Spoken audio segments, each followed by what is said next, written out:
हाँ जी, सभी को नमस्कार। स्वागत है आप सबका आज की इस क्लास में। तो आज जो है हम शुरू करने जा रहे हैं राठ पब्लिकेशन की बुक से शैक्षिक प्रबंधन एवं प्रशासन। ठीक है, फर्स्ट ग्रेड के लिए ये शुरू करने जा रहे हैं और आज हम शुरू करेंगे इसका जो पहला टॉपिक है वो करेंगे शैक्षिक प्रबंधन एवं प्रशासन। अगर ये आज की क्लास कंप्लीट हुआ तो ठीक है, नहीं तो इसको अगली क्लास में कंप्लीट करेंगे। और अगली क्लास जैसे ही एक टॉपिक कंप्लीट होगा तो इससे संबंधित जो है हम एमसीक्यू भी करेंगे।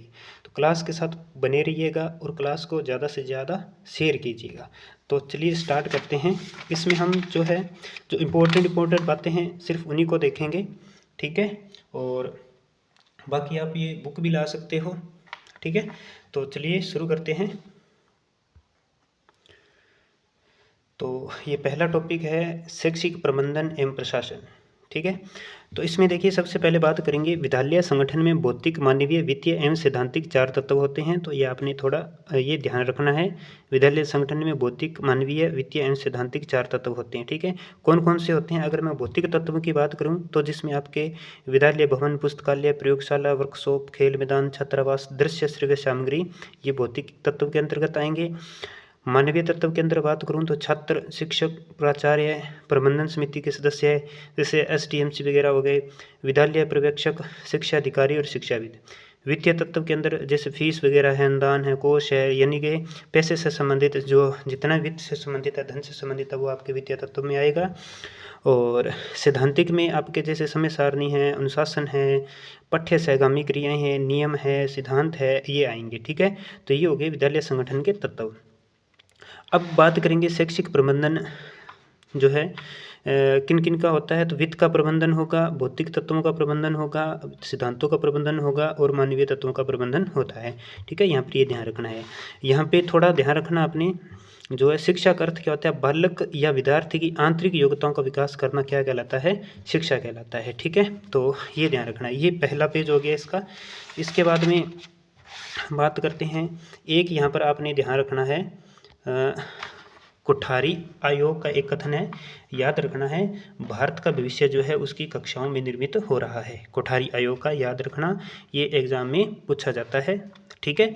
इसके बाद में बात करेंगे यहाँ पर शिक्षा की परिभाषाओं की बात करेंगे, शिक्षा की परिभाषाओं की। तो यहाँ पर देखिए गांधी जी के अनुसार क्या है? शरीर, मस्तिष्क व आत्मा का विकास ही शिक्षा है, ठीक है। शरीर का, मस्तिष्क का और आत्मा का विकास ही क्या है? शिक्षा है, ठीक है। ये किसका मानना है? गांधी जी का, महात्मा गांधी जी का मानना है, ठीक है। यानी कि शरीर, मनुष्य का जो शरीर है, मनुष्य का जो मन है और आत्मा का जो सर्वांगीण और संपूर्ण विकास है वो कौन करता है? वो शिक्षा करती है, ठीक है। और नन के अनुसार आपने ध्यान रखना है, शिक्षा मनुष्य के व्यक्तित्व का पूर्ण विकास है जिससे वह अपनी उच्चतम योग्यता के अनुसार मानव जीवन को मौलिक योगदान दे सकें। अब आप परिभाषा याद करने के लिए आप शॉर्ट में कोई भी एक वर्ड पकड़ लिया करो जो आपके याद रह जाए, ठीक है। आपके याद रहना चाहिए ऐसा वर्ड पकड़ लीजिए, ठीक है। जैसे यहाँ पे जो है सर्वांगीण विकास की बात आएगी तो आपने याद रखना है महात्मा गांधी जी, ठीक है। और यहाँ पे नन, मानव जीवन को मौलिक योगदान दे सके, ठीक है, याद रखना है। इसके बाद में बात करें प्रबंधन का अर्थ क्या होता है? प्रबंधन का अर्थ होता है सुनियोजित, यानी कि जब कोई संगठन या संस्था अपने लक्ष्यों को प्राप्त करने के लिए सुनियोजित व व्यवस्थित तरीके से कार्य करता है तो इस प्रक्रिया को क्या कहा जाता है? प्रबंधन कहा जाता है, ठीक है। पूरा इसमें हम नहीं करेंगे, सिर्फ इसमें जो इम्पोर्टेंट बातें हैं उनको देखेंगे, ठीक है। इसके बाद में यहाँ पर ध्यान देना, प्रबंधन की प्रकृति क्या है? तो प्रबंधन याद रखना आपने एक कला भी है और एक विज्ञान भी है। प्रबंधन कला भी है और प्रबंधन विज्ञान भी है। और यहाँ पे जो है ये याद रखना आपने, हिलकर्ट के अनुसार प्रबंधन के क्षेत्र में कला एवं विज्ञान एक ही सिक्के के दो पहलू है। तो एक ही सिक्के के दो पहलू, ये बात किसके द्वारा कही गई है? हिलकर्ट के द्वारा कही गई है। हिलकर्ट, सिक्के के दो पहलू, ठीक है। इसके बाद में प्रबंधन प्राकृतिक भौतिक विज्ञान नहीं है, ये ध्यान रखना, ठीक है, बल्कि सामाजिक विज्ञान है। प्रबंधन एक सामाजिक विज्ञान है, प्राकृतिक भौतिक विज्ञान नहीं है, ओके। इसके बाद में बात करेंगे प्रबंधन की विशेषताओं की। ठीक है, तो प्रबंधन की विशेषताओं में आपने सिर्फ ये याद रखना है, क्योंकि ये पूछ लिया जाता है प्रबंधन की विशेषता है या नहीं, तो यहाँ पर ये ध्यान रखना है। प्रबंधन की विशेषताओं में सार्वभौमिक प्रक्रिया है, प्रबंधन उद्देश्यपूर्ण प्रक्रिया है, प्रबंधन बहुआयामी प्रक्रिया है, प्रबंधन जो है व्यवसाय का रूप है या पेशे का रूप है, प्रबंधन एक सामूहिक क्रिया है, ठीक है, या सामाजिक जिम्मेदारी है, प्रबंधन कला है, विज्ञान है, कला और विज्ञान दोनों है, गतिशील व परिवर्तनशील प्रक्रिया है, व्यवस्थित व अनुशासनात्मक तरीका है, प्रबंधन विविध विषयी है, ठीक है, बहु अनुशासनात्मक है, परिणामपरक है, ठीक है, यानी कि प्रबंधन एक परिणामपरक कार्य होता है। ठीक है, ये ध्यान रखना है आपने, यानी कि कोई न कोई इसका लक्ष्य होता है, कोई न कोई, ठीक है, और इसका लक्ष्य प्राप्त करना ही क्या कहलाता है, परिणाम कहलाता है। फिर प्रबंधन क्या है, अमूर्त शक्ति है, मानवीय क्रिया है, प्रबंधन साधन है, नेतृत्व कार्य है, प्रबंधन में कार्य विभाजन और लोकतांत्रिक वातावरण। तो ये प्रबंधन की विशेषताएं आपने ध्यान में रखनी है। ठीक है, प्रबंधन की शैलियों की बात करें तो इसमें आपके जो है 4 प्रकार की शैलियाँ हैं। ठीक है, प्रबंधन की कितनी शैलियाँ हैं, 4 शैलियाँ हैं। इन्हें हम प्रबंधन के प्रकार भी कह सकते हैं। तो ये एक प्रकार से प्रबंधन के प्रकार या प्रबंधन की शैलियाँ होगी। कौन कौन सी हैं, निर्गुण प्रबंधन शैली, फिर है प्रजातांत्रिक प्रबंधन शैली, फिर है समन्वयवादी प्रबंधन शैली, और फिर है हस्तक्षेपीय प्रबंधन शैली। निर्गुण में क्या होता है, इसमें ये सत्ता पर केंद्रित होती है। किस पर केंद्रित होती है, सत्ता पर। इसमें क्या है, कर्मचारियों को उच्च अधिकारी के आदेश का पालन करना होता है, यानी कि इसमें उच्च अधिकारी होता है, वो आदेश देता है। ठीक है, तो वो कौन सी होती है, निर्गुण प्रबंधन शैली होती है। प्रजातांत्रिक में क्या होता है, इसमें आपने ध्यान रखना है, इसमें स्वतंत्र अभिव्यक्ति, सहयोग, सहकार, न्याय और समता जैसे लोकतांत्रिक मूल्यों को ध्यान में रखकर प्रबंधन किया जाता है। इसमें आम राय को महत्व दिया जाता है। ठीक है, और इसमें सुधारात्मक निरीक्षण किया जाता है, और इसमें व्यक्ति की गरिमा को बहुत ज़्यादा महत्व दिया जाता है। ये ध्यान रखना है आपने। इसके बाद में समन्वयवादी प्रबंधन शैली, इसमें निर्गुण प्रबंधन शैली और प्रजातांत्रिक प्रबंधन शैली की अच्छाइयाँ शामिल रहती है, दोनों ही आ जाती हैं। समन्वय हो जाता है इसमें, किसका, निर्गुण का और प्रजातांत्रिक का। और इसमें क्या है, व्यक्ति व संगठन दोनों का विकास होता है। व्यक्ति व संगठन दोनों का किस में विकास होता है, समन्वयवादी प्रबंधन शैली में विकास होता है। इसके बाद में आता है हस्तक्षेपीय प्रबंधन शैली। ठीक है, इसमें नेतृत्व करने वाली यथार्थ स्थिति को बनाए रखा जाता है, तो वो आपके हस्तक्षेपीय प्रबंधन शैली होती है। ठीक है, अब बात करते हैं प्रबंधन, प्रशासन व संगठन में अंतर। क्या अंतर है, ये देखिए,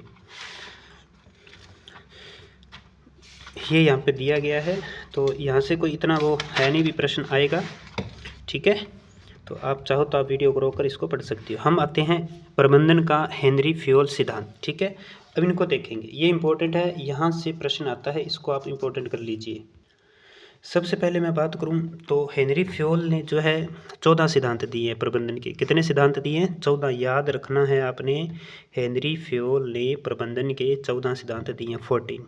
तो अब याद कैसे रखोगे, देखिए, एफ से फ्योल, एफ से 14, ठीक है, एफ से फ्योल, एफ से 14, तो 14 सिद्धांत किसने दिए हैं, हेनरी फ्योल ने दिए हैं। हेनरी फ्योल को आधुनिक प्रबंधन का जनक कहा जाता है। ठीक है, और प्रबंधन के सिद्धांत और अवधारणा का प्रतिपादन हेनरी फ्योल के द्वारा किया गया था। ये एक इंजीनियर थे, अभियंता थे। ठीक है, और इनकी पुस्तक थी, वो पुस्तक भी आप नोट कर लीजिएगा, जनरल एंड इंडस्ट्रियल मैनेजमेंट, इनकी पुस्तक थी, याद रखना। ठीक है, अंग्रेजी भाषा में 1929 में प्रकाशित हुई थी, जनरल एंड इंडस्ट्रियल मैनेजमेंट। ठीक है, अब इनके कार्यों की बात करेंगे तो यहाँ पर आपने ये कार्य जो है ये आपने याद रखनी है। ठीक है, तो पहला है कार्य का विभाजन, इसे विशिष्टीकरण का सिद्धांत भी कहते हैं। फिर है अधिकार व उत्तरदायित्व, अनुशासन, आदेश की एकता, निर्देश की एकता, सामान्य हित को वरीयता, पारिश्रमिक केंद्रीकरण, सोपान श्रृंखला, व्यवस्था, समता, स्थायी कार्यकाल, पहलपन, सहयोग। आपने से यहाँ पर ये नाम याद रखने हैं, कई बार पूछ लेता है निम्न में से कौन सा सिद्धांत हेनरी फ्योल के द्वारा नहीं दिया गया है या दिया गया, इस प्रकार का प्रश्न आता है, तो इम्पोर्टेंट है। आप पूरी क्लास को देखोगे ना तो आपको बहुत सारी कुछ ऐसी चीज़ें मैं आपको बताऊंगा कि जो आपको क्लास के अंदर ही हाथों हाथ याद होंगी। जैसे ये मैंने बताया, एफ से फ्योल, एफ से 14, यानी कि याद हो जाएगा। ठीक है, आपके मेरे हिसाब से तो हो गया होगा, कमेंट करके ज़रूर बताइएगा। इसके बाद में बात करेंगे, इन्होंने प्रबंधन कार्य सिद्धांत यानी कि POCC सिद्धांत दिया। ठीक है, जिसमें कितने कार्य हैं, 5। ठीक है, 5 कार्य, पी से शुरू हो रहे, पी से 5 कार्य, ठीक है, ऐसे याद रखना है। कौन कौन से हैं वो 5 कार्य, तो आपने इंग्लिश में ज़्यादा ध्यान रखना है, ठीक है, इंग्लिश में याद करने की कोशिश करनी है। नियोजन यानी कि प्लानिंग, संगठन यानी कि ऑर्गेनाइजेशन, फिर निर्देशन यानी कि कमांड, फिर नियंत्रण यानी कि कंट्रोल, फिर समन्वय यानी कि कोऑर्डिनेशंस, ठीक है, कोऑर्डिनेशन। तो ये आपने ध्यान रखना है यहाँ पर, ठीक है। अब जो समन्वय है, इसके 3 तत्व, इसके जो निम्न तत्व होते हैं, एक तो संतुलन, एक समय निर्धारण, एक विलयन, ठीक है। यहाँ से आप देख सकते हो, पी का मतलब प्लानिंग, ओ का मतलब ऑर्गेनाइजेशन, सी का मतलब कमांड, फिर सी का मतलब कंट्रोल, फिर सी का मतलब कोऑर्डिनेशंस, ठीक है। ये अच्छे से याद कर लेने हैं आपने, मोस्ट इंपॉर्टेंट है यहाँ से, ठीक है। इसके बाद में नेक्स्ट बात करते हैं, और यहाँ पर एक और चीज़ बात करेंगे, जो फ्योल के द्वारा गैंग प्लॉन्क सिद्धांत भी दिया गया था एक, ठीक है, तो वो भी आपने ध्यान में रखना है, ठीक है, गैंग प्लॉन्क सिद्धांत, ये भी ध्यान रखना है, ठीक है, जिसे स्केलर श्रृंखला कहा जाता है, ठीक है, ये भी आपने ध्यान रखना है। जो मैं एक्स्ट्रा चीज़ें बता रहा हूँ वो आप नोट कर सकते हैं, ठीक है। इसके बाद में अभी नेक्स्ट है लुथर गुलिक का पोस्ट कोब सिद्धांत, ठीक है। ये आपके लुथर गुलिक व उर्वरिक ने प्रबंधन के कार्यों को पोस्ट कॉब, ठीक है, के रूप में 7 भागों में बांटा। ये ध्यान रखना है आपने, 7 भागों में। अगर आप इसको काउंट करोगे 1 2 3 4 5 6 7 8 बनते हैं, लेकिन ये आपने ध्यान रखना 7 है। कितने हैं? 7 है, ठीक है, क्योंकि CO से कोऑर्डिनेशन बनता है, तो ये थोड़ा ध्यान रखना है आपने, ये एक ही है, ठीक है। तो 7 कार्य, ये आपको लेटर्स इसमें 8 मिलेंगे, लेकिन कार्य कितने हैं? ये 7 है। कौन कौन से कार्य है? प्लानिंग यानी कि नियोजन, नियोजन याद रखना, योजना या आयोजन एक ही बात है, ठीक है। फिर ऑर्गेनाइजेशन संगठन, स्टाफिंग नियुक्ति, डायरेक्शन निर्देशन, कोऑर्डिनेशन यानी कि समन्वय, फिर रिपोर्टिंग प्रतिवेदन, और फिर बजटिंग यानी कि बजट निर्माण करना। अब इसमें मैं आपको यहाँ पर एक और बात बता दूँ, लुथर गुलिक जो है, इनको शैक्षिक प्रबंधन का जनक कहा जाता है। और गुलिक और उर्विक की एक पुस्तक थी, papers on the science of administrations, ठीक है। तो ये बुक भी आपने ध्यान में रखनी है। मैं नाम एक बार फिर बोल देता हूँ, आप इसको नोट कर सकते हैं, papers on the science of administrations, ठीक है। तो ये कार्य आपने ध्यान रखना, ये मोस्ट इंपॉर्टेंट है, ठीक है। एक तो ये कार्य, ये POCCC, एक ये पोस्ट को मोस्ट इंपॉर्टेंट है, यहाँ से प्रश्न आने के चांस 99% है, ठीक है। इसके बाद में यहाँ पर लास्ट आ जाता है बजट निर्माण यानी कि आय व्यय का ब्यौरा, ठीक है, एक हिसाब से कह सकते हैं, ठीक है। अब नेक्स्ट बात करते हैं, यहाँ पे समन्वय। तो समन्वय में ध्यान रखना है आपने, समन्वय को प्रबंधन का सार भी कहा जाता है, ठीक है, ये ध्यान रखना है आपने। इसके बाद में गुलिक ने जो है, इसमें ध्यान रखना 4PS, वो शायद आगे आ जाएगा बुक में, यहाँ पे होएगा, ये रहा, ठीक है। तो इसके बारे में बाद में बात करते हैं, ये आगे आ जाएगा। अभी बात करते हैं नेक्स्ट, उर्विक ने प्रबंधन के 6 कार्य बताए हैं, पूर्वानुमान, योजना, संगठन, आदेश, समन्वय और नियंत्रण, ठीक है, आपने ये भी ध्यान में रखना है। अभी यहाँ पर बात करेंगे शैक्षिक प्रबंधन का अर्थ के अंदर, इसके अंदर याद रखना है, प्रबंधन का अर्थ होता है व्यवस्था करना, या तथा शैक्षिक प्रबंधन का अर्थ होता है शिक्षा की उचित व्यवस्था करना। देखो, प्रबंधन का अर्थ तो हो गया व्यवस्था करना, और शैक्षिक प्रबंधन का अर्थ हो गया शिक्षा की उचित व्यवस्था करना, ठीक है। अब यहाँ पे हार्टले के बारे में बात करेंगे। जे हार्टले के अनुसार शैक्षिक प्रबंधन के निम्न 3 तत्व हैं, ठीक है, कौन कौन से हैं? एक तो आगत, या जिसको बोलेंगे इनपुट, ठीक है, जिसमें भौतिक मानवीय साधन ये आ जाएंगे आपके, भवन है, फर्नीचर है, खेल का मैदान है, शिक्षक है, प्रशासक है, अधिगम सामग्री है, तकनीक है, सुविधाएं हैं, यानी कि इसमें आपके भौतिक और मानवीय साधन आ जाएंगे।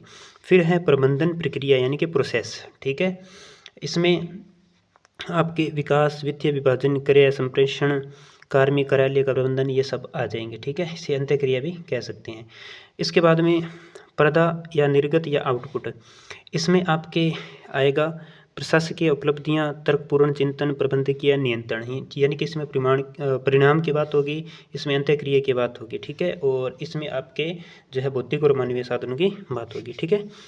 अब जो यहाँ पर बात करेंगे शैक्षिक प्रबंधन की परिभाषा, तो ये परिभाषाएं हैं। लुथ्र-गुलिक शैक्षिक प्रबंधन सत्ता की सामान्य संरचना है। लुथ्र-गुलिक कहता है, मुने कहता है, मुने मानवीय, ठीक है, मुने मानवीय। ये पीछे भी आई थी, वो नन की थी, सॉरी। तो मुने का याद रखना है, मुने से मानवीय संस्था को शैक्षिक प्रबंधन कहा जाता है, थोड़ा ध्यान रखना है, ठीक है। ये हो गया। शैक्षिक प्रबंधन के उद्देश्य क्या है, इसमें तो ये कोई खास बात नहीं है। शैक्षिक प्रबंधन के कार्य, यहाँ से कुछ बात निकल के आएगी, ठीक है। शैक्षिक प्रबंधन के कार्य, पहला है नियोजन यानी कि प्लानिंग, फिर है संगठन यानी कि ऑर्गेनाइजेशन। संगठन औपचारिक हो सकता है, अनौपचारिक, दो प्रकार से हो सकता है। जो कानूनों और प्रथाओं पर स्थापित होते हैं वो आपके हो जाएंगे औपचारिक, और अनौपचारिक संगठन मनुष्य का मनुष्य से संबंध इंगित करते हैं, वो हो जाएंगे आपके ये, ठीक है। इसके बाद में निर्देशन, ठीक है। उच्च अधिकारी अपने अधीन कार्मिकों को 3 तरह से निर्देशन देता है, ठीक है। आदेश देकर, प्रशिक्षण देकर, मूल्यांकन देकर। फिर है नियुक्ति करना, फिर है समन्वय, फिर है नियंत्रण, अभिप्रेरणा। ये इंपॉर्टेंट है, यहाँ से प्रश्न आता है। कौन सा प्रश्न आता है कि जो लेंसिस लिंकार्ट है, इसने प्रबंधन का हृदय कहा है, ठीक है। अभिप्रेरणा को प्रबंधन का क्या कहा है, हृदय कहा है। अब याद कैसे रखें, तो आप ऐसे याद कर सकते हैं कि अभिप्रेरणा, मोटिवेशन कहाँ से आता है, अपने हृदय से आता है, हार्ट से आता है। लिंकार्ट आर्ट, इसी में ही है, ये इसी में ही इसका आंसर छुपा हुआ है। लिंकार्ट यानी कि लिंकार्ट, हार्ट यानी कि हृदय, ठीक है। और अभिप्रेरणा, मोटिवेशन कहाँ उत्पन्न होती है, हृदय में। तो अभिप्रेरणा, ठीक है, लेंसिस लिंकार्ट ने प्रबंधन का कहा है, ठीक है, ये ध्यान रखना है।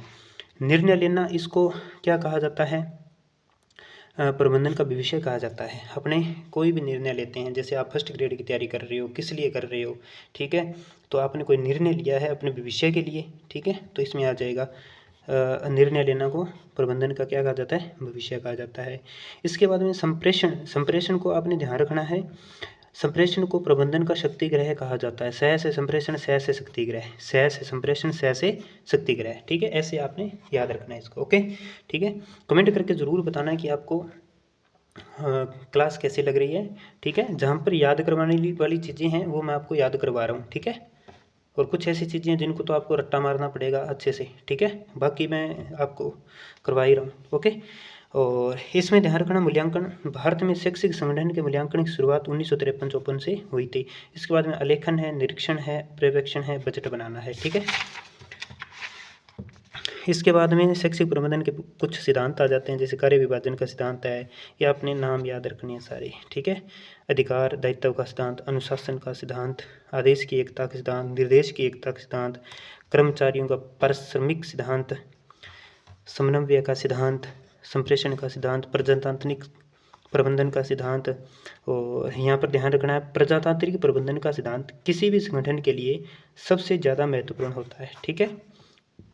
फिर है नियोजन सिद्धांत। यहाँ पर जॉन विलेट ने कहा है कि नियोजन किसी काम को करने के लिए बुद्धिमत्तापूर्ण तैयारी है, ठीक है।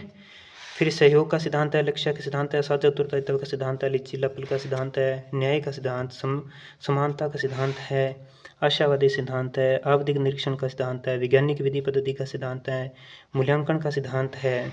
फिर ये आ जाती है शैक्षिक प्रबंधन की विशेषताएं। तो पीछे भी बात की अपने प्रबंधन की विशेषताओं की, यहाँ पर शैक्षिक संगठित प्रक्रिया है, गतिशील प्रक्रिया है, सामाजिक प्रक्रिया है, अनवरत प्रक्रिया यानी कि लगातार चलने वाली प्रक्रिया है, ठीक है। इसके बाद अंतर विषयक उपागम है, संयोगिक प्रकृति है, सार्वभौमिक प्रक्रिया है, कला और विज्ञान है, अमूर्त स्वरूप है, संसाधनों का अधिकतम उपयोग है, अधिकार सत्ता की प्रणाली है, ठीक है।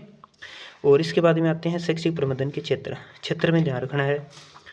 उत्पादन प्रबंधन उत्तम शैक्षिक उपलब्धि के लिए है ये। फिर क्रिया प्रबंधन, कार्यालय प्रबंधन, वित्तीय प्रबंधन, सेवा वर्गीय प्रबंधन, विकास प्रबंधन, संस्थापन प्रबंधन, परिवहन प्रबंधन, फिर वितरण प्रबंधन, ठीक है। यहाँ पर ध्यान रखना है शैक्षिक प्रशासन। भारत में शैक्षिक प्रशासन 3 स्तर पर संचालित है, केंद्र स्तर पर, राज्य स्तर पर, स्थानीय स्तर पर, ठीक है, याद रखना है, केंद्र स्तर पर, राज्य स्तर पर और स्थानीय स्तर पर। इसको बताने से पहले मैं आपको कुछ चीज़ नोट करवाऊंगा। तो यहाँ पर कुछ चीज़ें आपने ध्यान रखनी है। एक तो है नौकरशाही का सिद्धांत, तो मैक्स वेबर के द्वारा, मानवतावादी एल्टन मेयो के द्वारा, ठीक है, एल्टन मेयो के द्वारा। व्यवहारवादी चेस्टर बर्नार्ड के द्वारा, प्रक्रियात्मक हेनरी फ्योल के द्वारा, शास्त्रीय प्रबंधन उर्वरिक और गुल्ली के द्वारा। ठीक है, अब इसमें आपने क्या है याद कैसे करना है, देखो नौकरशाही जो है मैक्स वेबर, तो आपने याद ऐसे छोट में बना लिया करो, वेबर नौकर है, वेबर नौकर है, यानी कि वेबर से क्या हो गया नौकरशाही। मानवतावादी एल्टन मेयो, एल्टन मेयो, तो मेयो क्या है, मेयो मानव है, मेयो मानव है, मेयो मानव है। फिर एक इसमें आया था जैसे चेस्टर बर्नार्ड, ठीक है, तो इसमें आप ऐसे याद कर सकते हो, बर्नार्ड का व्यवहार बहुत अच्छा है, बर्नार्ड का व्यवहार बहुत अच्छा है, तो व्यवहारवादी की जहाँ बात होगी चेस्टर बर्नार्ड आ जाएगा। ठीक है, तो ये ध्यान रखना। और एक चीज़ मैंने आपको बता ही दिया था, प्रबंधन का शास्त्रीय सिद्धांत हेनरी फ्योल, लूथर गुलिक, उर्वरिक और मुने, नहीं बताया तो अब बता दिया। ठीक है, इसको आप नोट कर लेना। ओके, इसके बाद में यहाँ पर बात करेंगे एल्टन मेयो की बात करेंगे, थोड़ी सी एल्टन मेयो की बात करेंगे यहाँ पर। तो एल्टन मेयो में याद रखना हार्थन प्रयोग या हार्थन प्रभाव जिसे कहते हैं, ये इन्होंने सिद्धांत दिया था, हार्थन प्रयोग। ठीक है, ये आप याद रखना है, आप अलग से लिख सकते हो। ठीक है, मानवतावादी उपागम के अंदर एल्टन मेयो ने हार्थन प्रभाव दिया था। ठीक है, ये ध्यान रखना है आपने। ओके, अब बात करते हैं यहाँ पर शैक्षिक प्रशासन की बात की थी, तो यहाँ पर बात करेंगे केंद्रीय स्तर पर शैक्षिक प्रशासन की बात करेंगे। जो 1976 से पहले जो शिक्षा है वो राज्य सूची का विषय था, लेकिन जो 42वां संविधान संशोधन हुआ 1976, उसमें जो इंदिरा गांधी ने सरकार ने शिक्षा को राज्य सूची से हटाकर समवर्ती सूची में शामिल कर दिया था।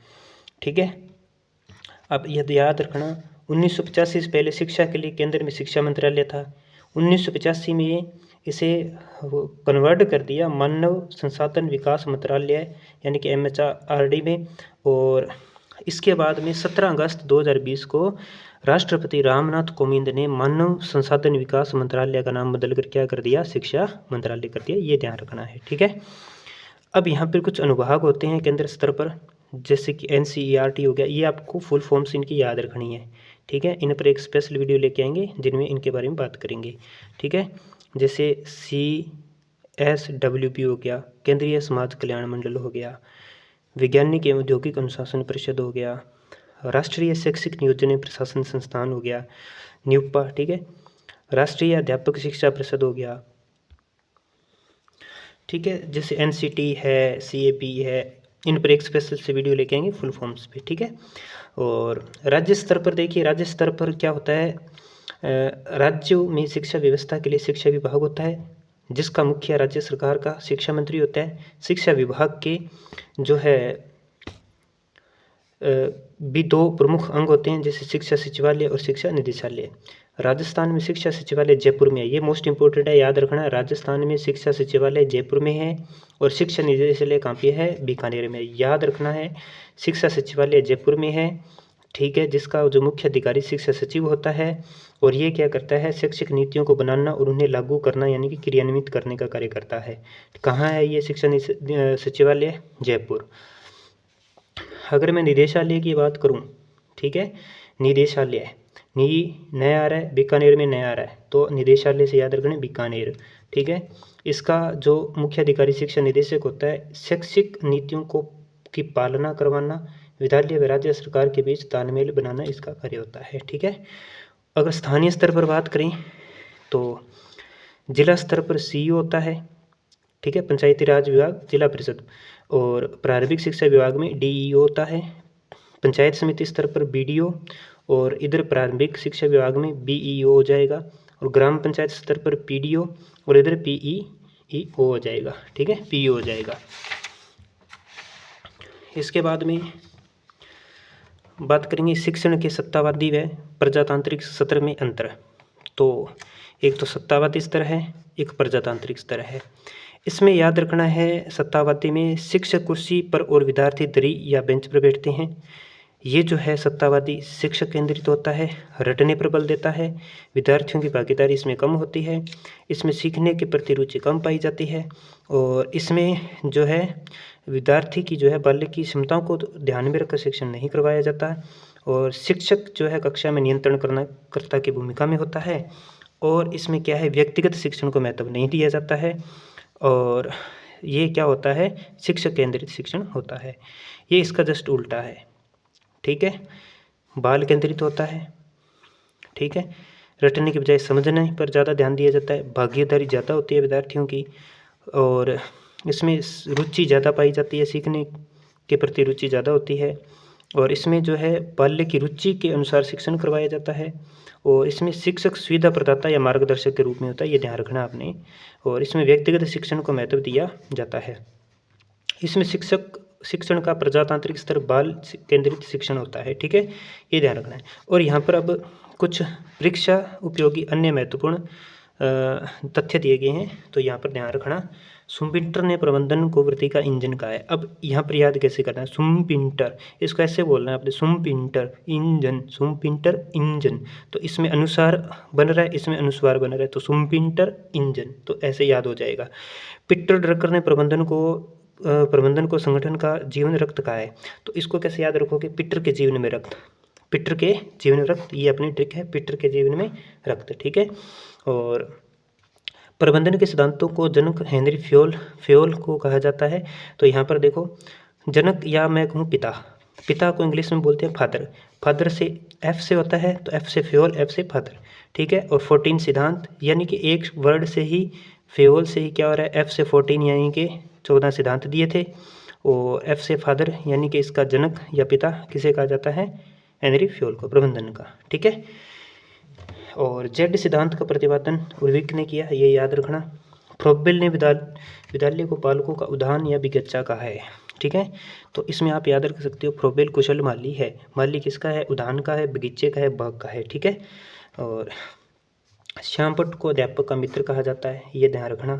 समय सारणी को विद्यालय का स्पार्क प्लग कहा जाता है, क्या कहा जाता है, स से समय सारणी, स से समय, स से स्पार्क, स से समय, स से स्पार्क, ठीक है। और कहा किसने है, ये रॉय ने कहा है, किसने कहा है, रॉय ने रो के क्या कहा, स्पार्क प्लग में उंगली दे दी तो रॉय रोने लग गया, ठीक है। तो याद रखना इसको ऐसे।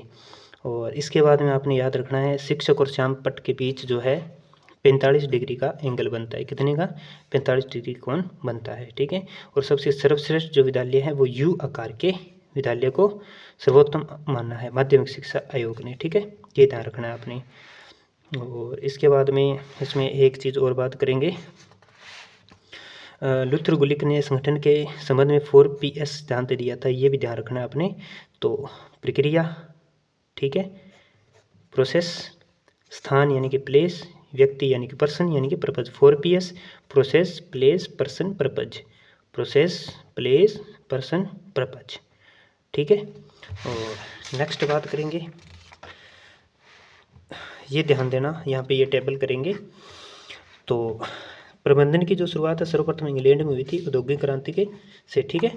आधुनिक प्रबंधन का जनक हेनरी फ्योल, प्रबंधन का गुरु पीटर ड्रकर, भारत में प्रबंधन का जनक अरिंदम चौधरी, ये इंपॉर्टेंट है, ये मैंने पीछे बता चुके हैं आपको, वापस ये बातें रिपीट हो रही हैं।